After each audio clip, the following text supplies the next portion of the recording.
दोस्तों, पैसा भगवान तो नहीं लेकिन उसका छोटा रूप जरूर है। पैसा सुख तो नहीं लेकिन सुख का साधन जरूर है।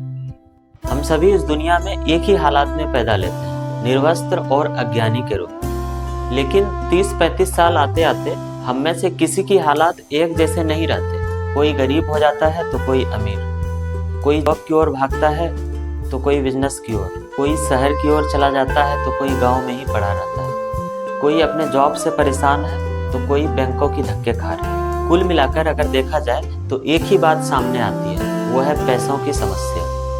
हम सभी मिडिल क्लास लोग इसी परेशानियों से जूझ रहे हैं। रिश्तों का बनना और बिगड़ना भी अब पैसों का ही कारण बन गया है। तो आइए हम बात करते हैं पैसों की। पैसा भगवान तो नहीं लेकिन उसका छोटा रूप जरूर है। पैसा सुख तो नहीं लेकिन सुख का साधन जरूर है। दोस्तों, परिवार में, समाज में और रिश्तेदार में आपका कितना मान सम्मान होना है, ये भी डिसाइड आपका पैसा ही कराता है। तो सवाल ये उठता है कि हम पैसा कमाएं कैसे। तो सबसे पहले आपको अपना माइंड सेट करना होगा कि आपको किस फील्ड में जाना है।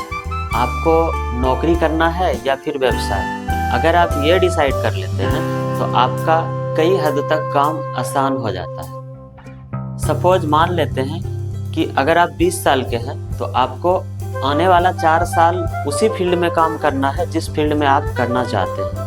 तो अगर आपने ऐसा कर लिया तो आने वाला 40 साल आपको वो तमाम सुख सुविधाएं मिलेंगी जो आप चाहते हैं। लेकिन अगर ये 4 साल आपने मेहनत करने की बजाय अपने आप को ठगने का काम किया तो आने वाला 40 साल आपका ज़िंदगी बहुत ही कष्टमय और दुखदायी से बीतने वाला है। वैसे लोग जो 30+ हैं, वो लोग जिस भी फील्ड में काम कर रहे हैं वहाँ से कुछ अर्निंग करिए, अपना पैसे को सेव करिए, उस पैसे से अपना बिजनेस और व्यवसाय करिए और पैसों से पैसा कमाइए। और जो लोग अभी तक कुछ नहीं कर पा रहे हैं, वो लोग सबसे पहले अपने हुनर को पहचानें और उसको करना शुरू करिए। अपने व्यर्थ जा रहे समय का सही उपयोग करिए, अपना गोल सेट करिए और अपने जीवन में आगे बढ़िए, खूब पैसा कमाइए और अपने परिवार का नाम रोशन करिए।